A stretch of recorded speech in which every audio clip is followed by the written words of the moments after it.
You ever get the feeling you're being watched, even when you're alone in a locked room? I used to laugh off that kind of paranoia, until the night I was called to clean up a crime scene at a shuttered subway station, one they said was supposed to be decommissioned, but the city still sent me in after a reported incident. The place reeked of rust and something sour, like the air itself was curdling.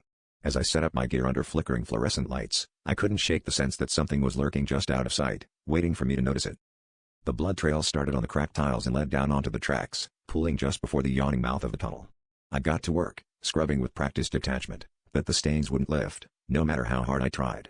My hands shook as I realized the patterns on the floor weren't random. Lines and curves began to form, deliberate and elegant, twisting into a shape that made my stomach clench with recognition. It wasn't until my phone buzzed with a low battery warning that I stood up to leave, only to notice the blood had arranged itself into letters, my name, scrawled perfectly across the platform. The icy draft from the tunnel seemed to carry a voice, soft at first, then rising until it was unmistakable. Welcome home. The words echoed off the tile, vibrating through my bones.